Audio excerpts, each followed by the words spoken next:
Hey again, everybody. It's been, I think, about a month since I posted my last video, and it just seems like that's the way it works in my life. So I wish I could get on here more often, but the time it takes to gather the things and record the video and get it uploaded and edited and all of that's necessary stuff, Flosstube stuff, just is hard for me to fit in. I never dreamed in a million years that being a cross-stitch designer would be a full-time job. It was part-time, barely part-time, for many years, probably the first 6 or 7 years, and it's only been in the last few years that I can't work part-time. It's literally a full-time job, and often I'm working overtime on my weekends. And granted, part of that is because I took half a day to go get my kids where they needed to be or run errands, and then I'm making up for it, but it's easily a 40 to 50 hour a week job. The month of June, there were probably some 80-hour weeks. I don't know, that might be an exaggeration. That's what it felt like. As I was getting ready for the Tomorrow's Heirlooms retreat, which is next weekend, I hope some of my viewers are going to be there, and if you are, please tell me, and tell me if you have a Flosstube as well, so maybe I can watch a little bit and meet you before I get to meet you. Today is my final shipping deadline that I've set for myself. I got all of the kits and models sent off on Monday, and they should be arriving at Tomorrow's Heirloom shop on the 9th, which is this coming Monday, and then today is my final cutoff for mailing all of the charts out for the little boutique that's going to be set up. So anyway, I'm excited and nervous, and it still feels really weird to me that I get to do this and that people are coming to see me along with another fabulous designer. Tanya from the Scarlet House is going to be there, so that should be fun. This is going to be a really quick trip for me. I couldn't, because of how busy this month is with family stuff, it's literally 3 days and 2 nights. And I'm kind of bummed because I've always wanted to visit Chicago. I've heard about some of the museums. I want to ride on the water taxi and just see downtown and catch some live music and all of the stuff that I've heard is great in Chicago, and it's not going to happen this time around. So hopefully it will go well, and maybe another year down the road I'll get invited back, or I'll just have to take my own trip if I don't get invited back. Anyway, that's not how I meant to start this video, but I open my mouth and start talking and things just come out. It's the way it is. I don't have any whips to show you as usual because everything is top secret. I'm working currently on stitching. I'm almost done stitching the project for the Salty Yarns retreat in October. I'm trying to get a little further ahead of the curve than I was for the Tomorrow's Heirlooms retreat. I'm still waiting to finalize some of the details, but I'm pretty excited about how it's turning out. That's gonna be a fun one, and there's a chance my family might actually come with me to Maryland for that one because it'll be fall, and my husband grew up in upstate New York, and he's always wanted to go back in the fall and see the colors, and we'll see. We'll see if it works out. There's been some major upheaval and transition for him and his work over the last year. You may or may not know he started out as a 19-year-old working for Boyd Coffee Company, which is a company that was founded in just before the turn of the last century. So it's like a 117-year-old company, and it's been family owned this whole time. Well, last summer on the day of the eclipse, no less. He found out that Farmer Brothers had bought this small family-owned company, and it was heartbreaking, because this is the company where we met. I used to work in customer service and then in purchasing for Boyd's, and there was just a lot of pride in how the company did things. They did certain things very well. There's a lot of organic, sustainable emphasis. They were the first to come up with compostable coffee pods for pod brewers, and just a lot of really good innovation for a small company. And obviously Farmer Brothers recognized these qualities and hopefully will integrate them into their company as they keep the Boyd Coffee name. And I don't know all of the details, but it's been a lot of transition for all of us, and so we're not sure what the next year is going to look like and what the transition will continue to look like for him, and being able to get time off or not in October, don't know, but he may come with me, and so if he does, the kids will come too, and anybody who's at that retreat might actually get to see my family pop in briefly. I told them that I mostly wanted them to just leave me alone and let me do my thing. I might even sleep in my own room just because, to keep my brain where it needs to be. We'll see. I don't know. So, again, something else I didn't mean to talk about in this video.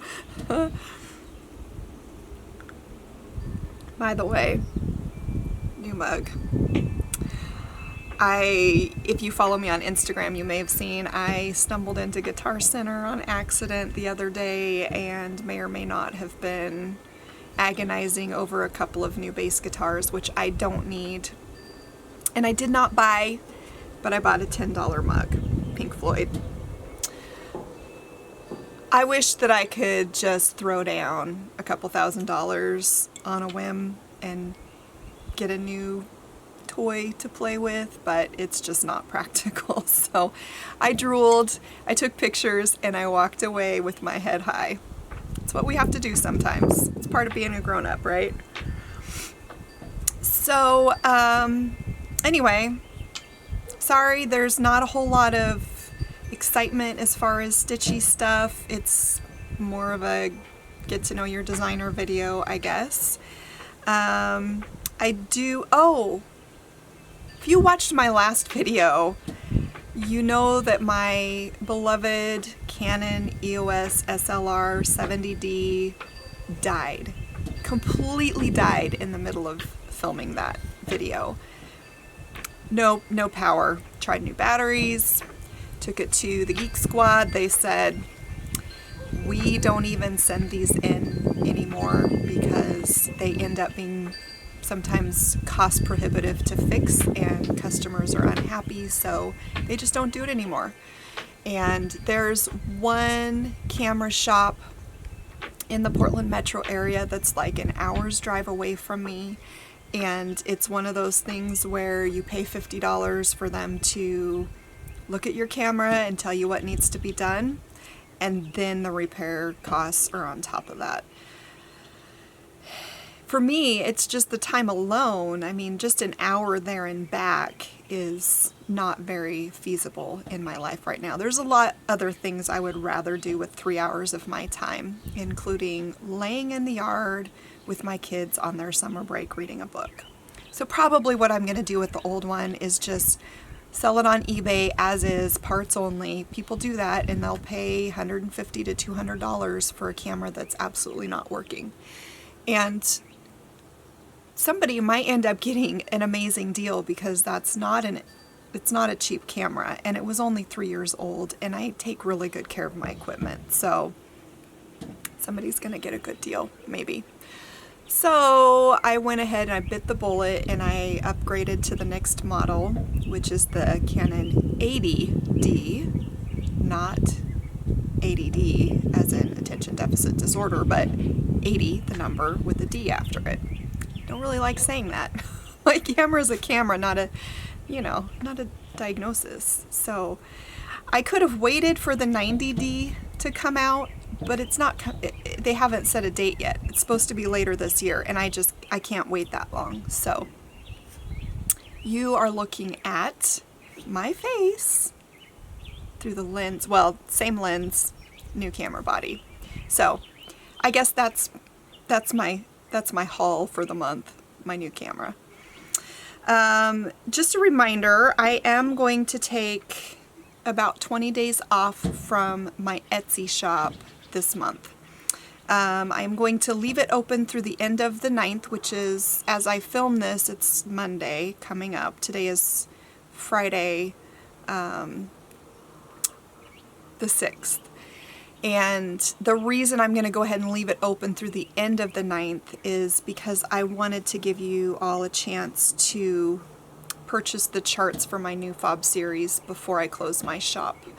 Because I won't open it again until probably the morning of the 30th. I believe that's a Monday. For various reasons, I have the retreat in Chicago next weekend. And then the following weekend, we have just a couple night family getaway. We want to get some yard work done. My husband has a bunch of vacation time to use up before his final day at Boyd's. So he's going to be putzing around the house, and he took this whole week off this week, 4th of July week, and I was working all but Wednesday, and it stunk. He's doing stuff out in the yard, and I'm in the house, nose to the grindstone, working. I'm not used to that. I'm used to being able to just, when he has a day off, just take the day off. And my life is different now. I have a real job. Anyway, I just want some time to spend with my family. I will, however, during that time, continue to fill distributor orders and direct shop orders. So if you don't get your hands on a chart that you want before I close my Etsy shop, just go to your local needlework shop, your online needlework shop. There are so many of them that are fantastic out there that order directly from me, or they order from the distributor. Distributors should be stocked up. Your shops will have a chance to get the order. It might take a little bit longer for you to get it since I'll mail to them and then you have to go. Anyway, I'm not completely going away. If you have questions, you want to email me, any of that, I will be slow to answer, but I'm not going to be completely unplugged. So go ahead and contact me during that time if you have a burning question. Because I always want to be available. I am really isolated out here. I live out in the boondocks, in the forest, and I love it. I wouldn't have it any other way. But I have to drive an hour to my local needlework shop, Acorns and Threads, which I know some of you are even further away. But I also I literally know 2 people who know how to cross stitch in my community, and they're more likely to be doing some other craft. So I can't even really speak cross stitch to anybody except through the wonders of the online world. So anyway, I don't remember why I was bringing up. Oh, totally lost my train of thought. I appreciate you guys. You all, y'all. I love Flosstube. I have been watching it a little more and a little more. Anytime I've got piles of charts to fold and stuff, or some kind of work-related project where I'm sitting at my counter, I will often turn on Flosstube on my laptop and just have it running, and I have a few people that I subscribe to, and I'll start with them. These are people that I know in real life, like Donna Ray, Kitten Stitcher, people that are, have actually made their acquaintance face to face. So I can now add Lisa, Kindred Stitcher, and Pretty Southern to that list because I met them briefly a couple months ago. Those are the people that I watch first because they're sort of my friends. They feel like my friends. And then, you know, Flosstube just starts rolling and it'll... So I've met a few new ones and I can't remember who you all are. I usually take the time to click like and it just rolls on to the next video. But I really enjoy it. I have so much appreciation for what Flosstube has done for cross-stitchers and having that connection. So I'm looking forward to this weekend, hopefully being able to sit and stitch with some people and not just be up at the front of the classroom, because I don't get enough of that in my life.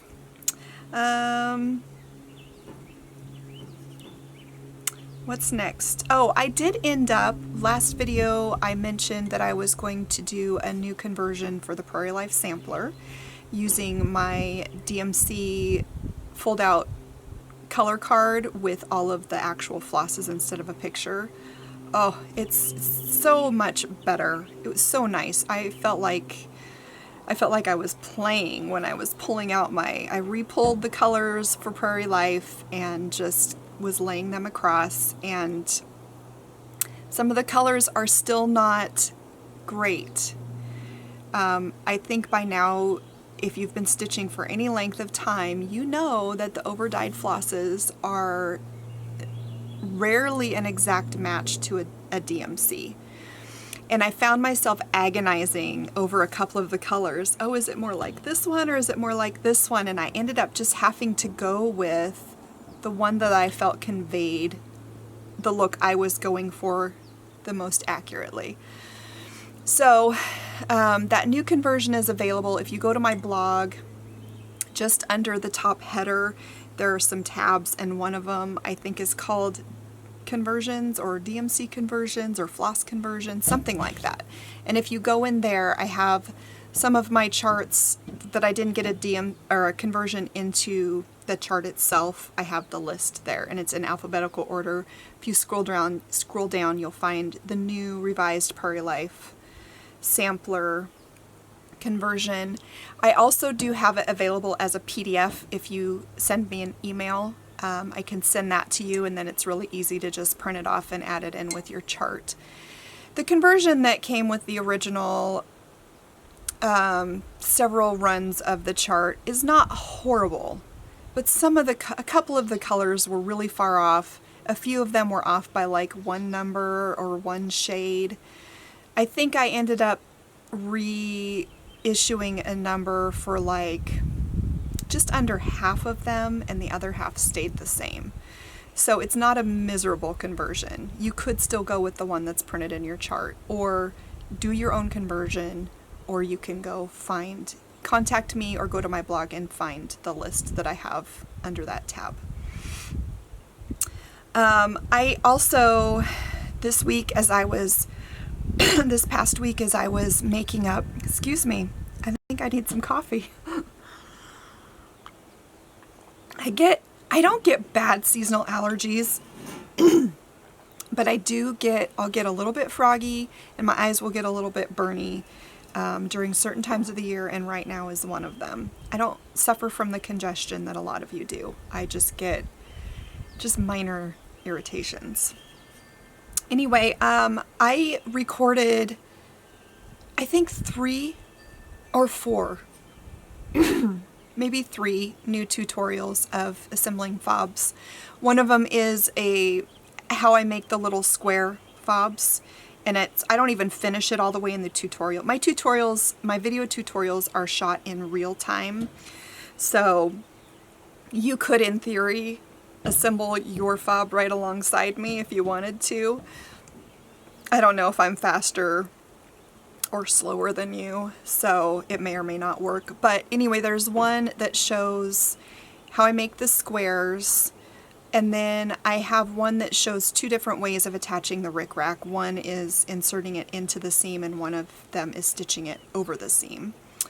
And then the final one is a little mini drum that I turned one of the fobs into. And my tutorials are kind of funny. I make mistakes. I don't worry about perfection. If you like to be very precise in your finishing, these are not the tutorials for you. If you are scared of finishing and you need to see that mistakes are okay, then my tutorials are perfect for you. So that's all I'm going to say about that.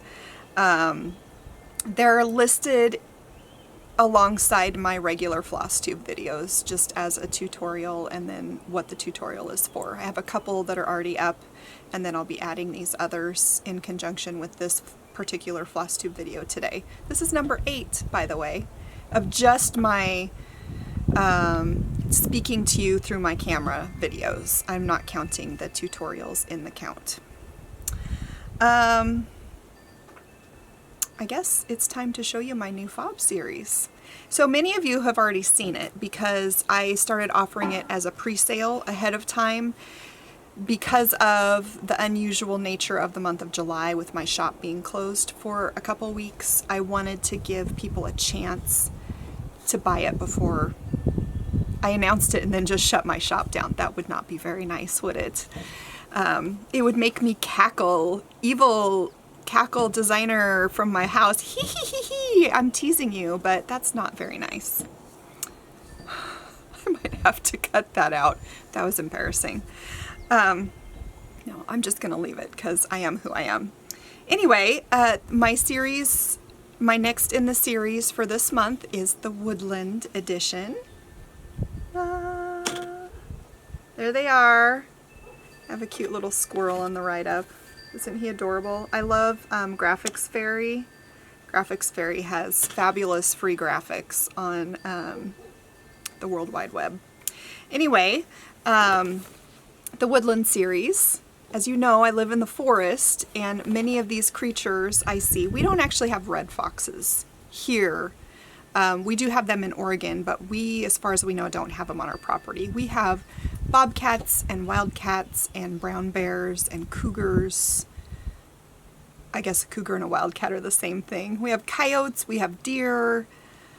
Those are the big ones, size-wise, that we have. We have bunnies and squirrels and chipmunks and woodpeckers.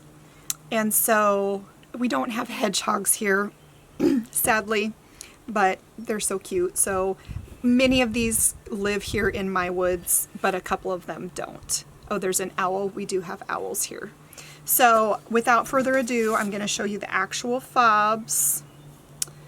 Give them each a little moment in the spotlight. There's a squirrel, and I found this amazing fabric. Look at the squirrel on the back, how cute that is. I added some little red cap mushrooms, ones with the white dots, which we do actually have in our woods. I don't know if they're hallucinogenic or what. I just like taking pictures of them. We have a little pot with mushrooms growing in it. I put some yellow capped ones, which we actually see more of the yellow caps here than the red ones. So I have the hedgehog 2 ways. I originally charted it with the blue background, like it's nighttime, and the hedgehog is being nocturnal, and with some little lily of the valley.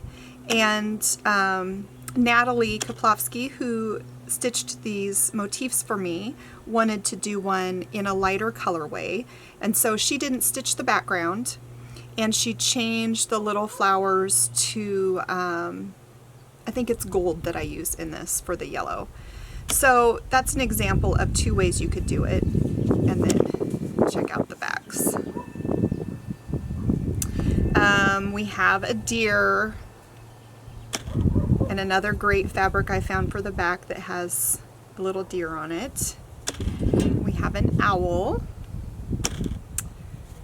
And an owl. If you go on fabric.com and just type in a category, I think I typed in forest, there's some really great foresty kind of fabric out there. I made a little basket with a nighttime forest scene in it, with the moon and stars. You could, if you wanted, fill in the backdrop with like a blue to really bring out the stars and the moon. I would just go 1 or 2 squares beyond the outside of what I charted, and then that would be your edge, and you could finish it as a rectangle instead of a circle. This one might be my favorite, the little bunnies leaping. And then look, I have a bunny on the back. Bunnies and mushrooms. And B for Beth or Bunny. I might have to keep this one, Natalie. And then the foxes. We all love foxes, don't we? They're such a great little creature. And a fox on the back. And then this is the little... I love that little whale mini pin drum that I did last time so much that I did another one. This one I actually charted for the purpose of being made into a pin drum. The chart is just woodpecker tree, woodpecker, and then I had Natalie add one more tree. You could even continue to repeat those and have them be a border or a pin cushion, or I mean there's so much you can do with these motifs. You don't have to finish them as fobs. Anyway, cute little pin drum, and I do have a tutorial for how I did this. It's not a precise, there's no measurements, you just kind of do it as you go, and again, it was just the right size for pennies to go in the top and the bottom. And those are my new fobs. I did get next month's fobs designed and sent off. Karen Veers will be stitching the next one, and nope, I'm not going to tell you what it is. We have August, September, October, November, and December. We have 5 left, and there's a chance I might throw in another one because I had an idea for another one that now I couldn't let go of any of the ones I'd already thought of, and so we might have an unlucky 13 fobs in the series. I'm not superstitious, so I'm not afraid of doing that. Okay, what's next? Adoptions. So last video I had 3 things that I put up for adoption. One of them was a bag full of miscellaneous threads and hoops and just stitchy type stuff that my mom had rescued from a garage sale free box.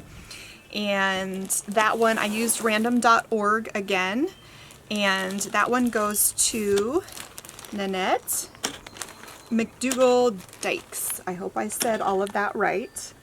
I will leave a comment under your comment, and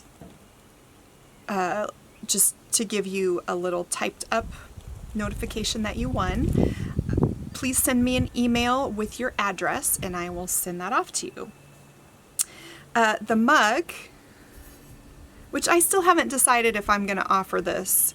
I'm going to do a photo shoot before I send this off to the winner, and I probably will just add it into the listing in my Etsy shop. I'm a little disappointed that Costco has done away with the 11-ounce size of mug. There's the difference. This is not a Costco mug, but it's the 11-ounce size, and this is a 15-ounce size.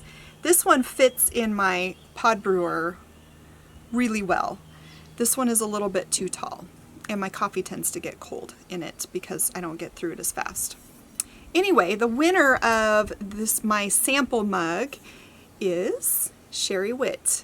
Yay, Sherry. Send me an email. I have your address, but I need to confirm that it's a current address because I think the date on it is from like 2016.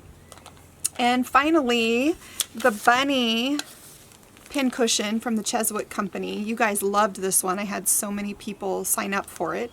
And the winner is Textilist.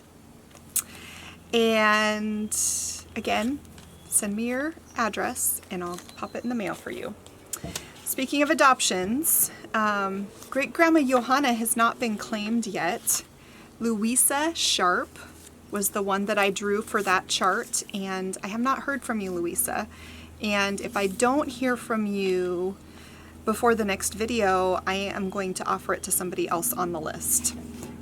I'm going to start doing that actually. If I haven't heard from you, because since there's a month in between my videos, that's plenty of time for you to read my note, send me an email, contact me. If I haven't heard back from you by the time I do my next video, I'm just going to automatically offer it to somebody else from the same list that signed up for it, just to save me from having to hunt you down. I just have a couple more things. One, I wanted to show you this amazing antique. It's very brittle. It's falling apart, but it's a needlepoint done with wools, and I am going to chart this at some point. It'll be much smaller. It's not going to be a true reproduction. I'm going to chart it for cross stitch, and it will be sized down quite a lot because these stitches are pretty big. But it says E.A. Selleck, aged 8 years, 1842. Found on the lovely eBay. Look at that back.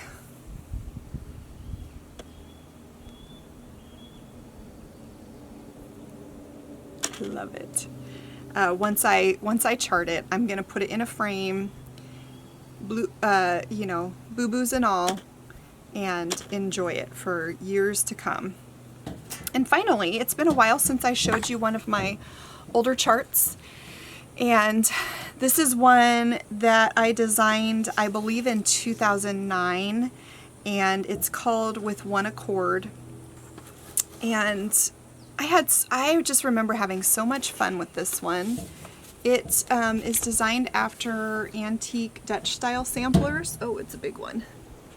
At the time, I was still designing and decorating wedding cakes, and so I put some wedding cakes on it, and there's a couple of them. One there, one there, one there, maybe just 3.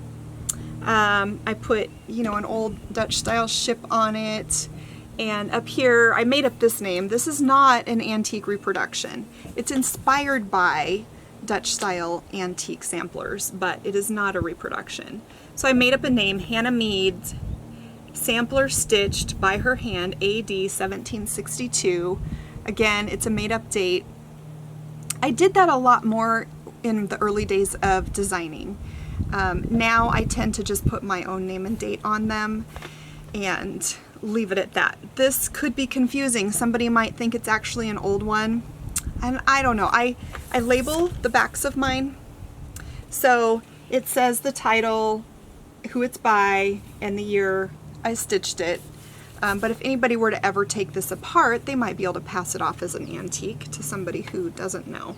So I don't have a problem with people who stitch reproductions, but I think if you do, you should always hide your own initials and date somewhere. Put a label on it, somehow designate that this is actually not the real thing.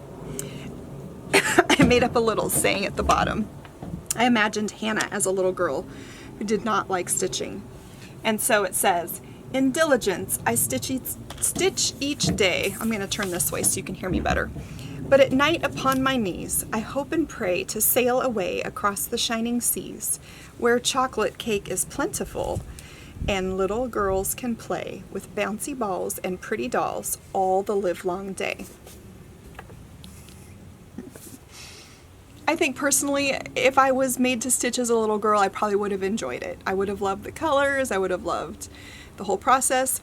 My daughter is not the same way. She would have been the little girl wishing and praying that she could just play with bouncy balls and eat chocolate cake and sail away across the seas all day long. Anyway, that's With One Accord, and even though it's an older chart, I have updated the chart to the new cover style, and I am going to offer the chart to one of you. So in the comments below, say, I would like to stitch with one accord, and I will announce on the next video. I don't know, maybe I'll do 3 of you. I'll let 3 of you win it, because it's not hard for me to pop 3 of them in the mail, and that way I can spread the love a little bit further. So what's left? Plans. All I have coming up are the retreat this next weekend. Right now my brain is trying to figure out what I'm going to take to stitch on there that's not going to be too revealing, but that might be a fun tease for the stitchers that are there, because I honestly, I just don't have time to stitch anything but my own models. I will have already finished the Salty Yarns Retreat project by then, so it won't be that. So we'll see. I still have to design and stitch up my next Ladies Prim Society piece, which is, I believe, released next month, so I really have to get on that. But it'll be a small, so once I get it figured out, it won't take too long. The idea is in my head, it just has to be put into my software and actually created. I still have to finish finalizing the remaining fobs. I know what they're going to be, but they're not all charted for the rest of the year. And I'm already planning for Nashville next year, you guys, y'all. That's in March, and I'm officially signed up to go back.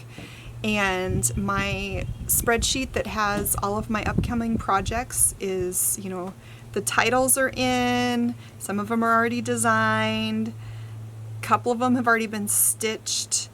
It's like it's like the proverbial snowman rolling down the hill. Oh, maybe that's the wrong metaphor. I don't know. I'm always at every point of the process at the same time simultaneously. So we've got the designs that are being finished, we've got the designs that are just inspiration here. And at any given time, I'm bringing projects along in that process to completion. So we just brought this one to full completion this week, but I'm working on March. And it's a challenge, but I enjoy it. It keeps my brain alive and active, and I'm always looking for inspiration for what's new, and gathering quotes and sayings and ideas. And I've got this folder on my computer called Designs in Process, and there have got to be 100 folders in there. Some of them are just a title, because I had an idea for a title that I want to call something, but I'm not sure what it's going to look like. Others are like rough charts that don't have a title yet, but I have more of the idea in the title of the folder. And I have the rest, I still have the rest of my alphabet series to finish. I want to do more in the bird collection. I want to do a family tree. There's more in the coffee series. It's just, I'm at full saturation, and I want to release them all now, and I just can't. It's just me. And lately I've been hiring a couple of friends to help me with folding charts. I had a friend who is an artist who helped me a lot with the kits for tomorrow's heirlooms. I can't wait to show those to you. I don't think I've even given any sneak peeks. I really like how they turned out, and I'm hoping that the ladies I get to meet next weekend will like them as well. But anyway, I think that's all I have to say. I may attach another video clip to the end. I'm gonna go do a bee inspection, and if I'm able to, I'll take some video and add it on. If not, it'll probably be at the end of the next video that I do, whenever that is, next month, or oh, maybe I'll do some videoing at the retreat and just give you a glimpse of what that retreat looks like. We'll see. Just depends on how full my time is. Anyway, until the next time, please remember that I'm just another person. I'm always happy to interact with you through email, through Instagram, Facebook. I have a Facebook account, but I don't check it very often, so it's probably not the first place you should go to contact me. You can send me messages through there if they're not time sensitive, because there has been times where a month has gone by and I haven't noticed a message from somebody, and I feel horrible about it, but I just don't go there very often. So Instagram, blog comments, email directly. I love the interactions with you all. And until the next time, I hope that you are well, I hope that you are finding time to relax in your summer, and I hope that you, if you're in a hot place, that you get some relief from the heat. We have had just a beautifully mild summer so far, and I wish I could share it with everyone. Until next time, happy stitching!